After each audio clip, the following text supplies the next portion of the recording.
Alright guys, so I'm going to be talking about a few different products here in this video. I finally got around to building the Armattan Tadpole frame, and we're going to be talking about these new T-Motor 1103 8000 kV motors that are on this build, and also the PandaRC Nano VTX.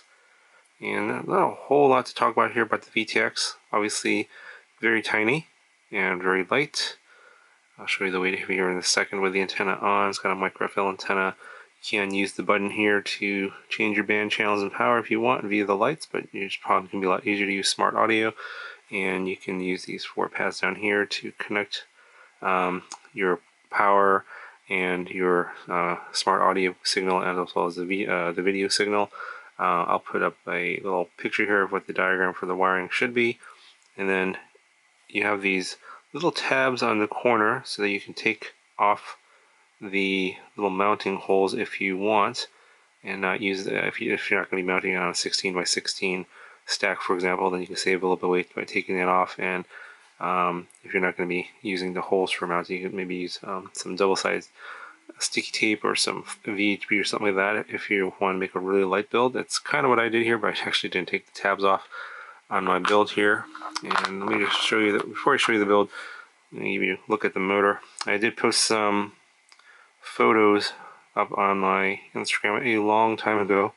It's been a while since I've gotten back around to this video, and you can see that this motor does have a little lip there for the motor wire so it doesn't touch and rub against the bell, and you got some glue there so the motor wires are pretty well secured, and a lot of heat shrink here, so it's a little bit more durable, but also going to add a little bit more weight.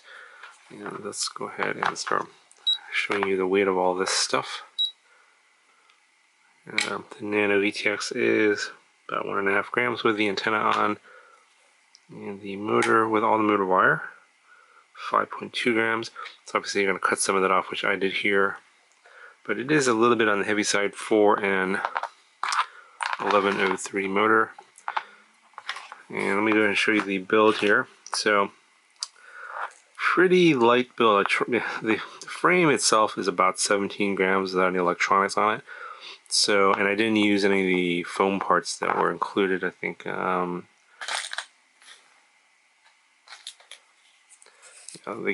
they included some of these foam pieces here, and they're kind of thick. And I don't think it adds a lot of weight, but I didn't like the look of it, so I didn't use any of that. I used some silicone sticky stuff here. This is actually from a diatone build from a long time ago. That's to hold the battery on. And I try and keep this thing as light as possible in the build here. The frame's about 17 grams with no electronics. I went with the Gemfan 65mm S prop and no screws, so I didn't use the HQ prop because I wanted to keep this as light as possible. And I used a Crazy Bee F4 V2 board, which is a 2 to 3S board, and I took the motor plugs out, as you can see here. And for those of you guys that are wondering how to solder to these super tiny pads, you can see what I did here. I soldered 2 motor wires to the bottom, 2 on the outside, and then on the other side I soldered the 3rd wire to the top. And so that's kind of one way you can do that, because if you try to solder all 3 wires on one side, it's extremely tight and there's a very good chance you'll bridge the solder.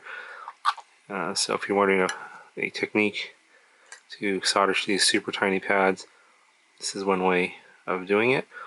And that's why I took the plugs out again, to save as much weight as possible.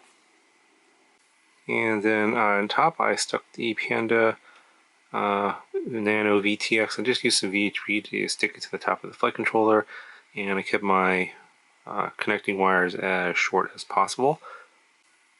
Now this frame does come with an adapter that you can use to mount these whip boards onto this frame, because basically there's like a 16 by 16 hole mount here for a 16 by 16 stack, which I didn't want to use because it seems like it's kind of pretty far forward, not in the middle where I thought it should be. And I like the fact that the whip board is more central. And obviously you see here that it does have a cutout for the USB port coming out of the bottom. And I'm just using the 2 screws on the front and the back to hold down the flight controller. And I'm not sure if you're going to see this or not, but I am using just some foam. So basically on the other side of this carbon here are pieces of foam on each side that hold the will prevent the flight controller from rocking back and forth. So it's pretty secure. I think in a really hard crash could be an issue, but it weighs almost nothing. I think it's like 55 grams, I think. Yeah, so this whole build here, yeah, it's 55 grams. So, I mean, it's a chance that something could break. It's not super securely mounted, but again, I'm going for the lightest possible build I could put together.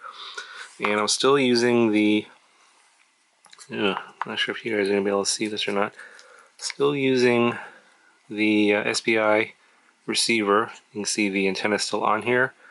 I am going to do another video later to replace this with some of the suggestions from my first video on these SPI receiver antennas. I'm going to upgrade this one as well, and I'm going to do it in a way that was suggested in the comments from the first video. Hopefully it'll give me some better results, and I'll be doing that in a separate video. So I'm leaving this on here so that you guys can see the actual before and after. So I'm going to do some flying around before. In that video, you'll see the RSSI values there. I'll swap the antenna out with the suggested changes, and we'll see if there's any improvement over the first video. So this will be on this one. That'll be in a future video. Anyway, so overall, pretty simple build, pretty straightforward. I mean, I try to remove all the plugs. Everything's direct soldered. Camera as well. No receiver, of course, as I mentioned. And yeah, it's nice and light. I'm using a 3S GNB 3 LiPo here, 300 milliamp hours. Pretty decent flight time. I think I was getting like 3.5 minutes. You'll see that here in a moment. But you know, there's nothing unusually good or bad about this frame. It's just that it's a unibody. It's a little bit heavier because of all the metal, but then again, the camera is well protected. Has a pretty nice look. But yeah, I would suggest if you are going to be building this with an 1103 motor, try and build it as light as possible. You could go up to an 1105 motor possibly, but then it's going to get kind of heavy for a 65mm prop, unless you're doing like 4S or something like that. So I think this is a pretty optimal build. I think the 1103 8000 kV is the one that's recommended for the Tadpole. So I think that this is, you know, the results will speak for itself. I think that the end result here flew pretty good. I was pretty happy with the way it flew. Anyway, here's the flight demo, and again, as I mentioned, stay tuned for that future video on the antenna upgrade on this guy, and I'll talk to you guys in the next one.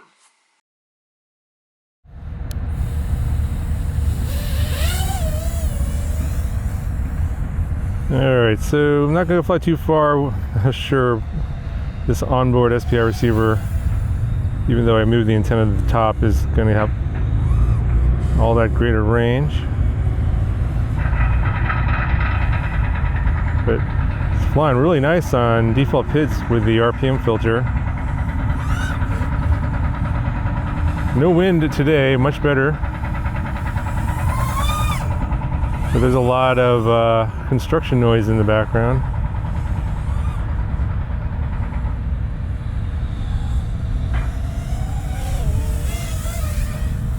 And I built this super light, or as light as I possibly could. Got rid of every little thing that I could. So the frame is kind of on the heavy side for this motor setup. It's fast though. Sounds pretty cool.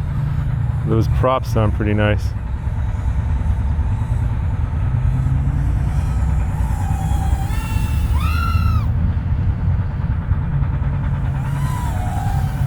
Yeah, pretty pretty much everything I put RPM filter on seems to run really nice without a lot of work. You know, I want to spend my time flying and not tuning. Ooh, it's kind of hard to see the straggle over there.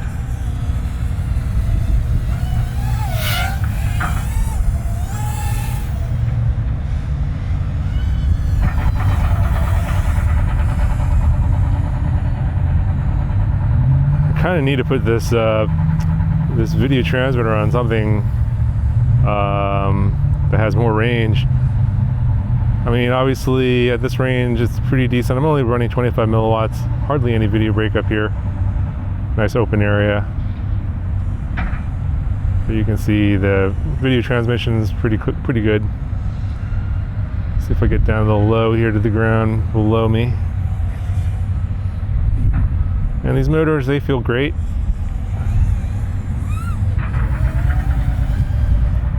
No complaints about the motors. Although I don't fly 1103s too much anymore. I think I pretty much moved on to the 12 series, 13 series for a lot of these toothpick style micros.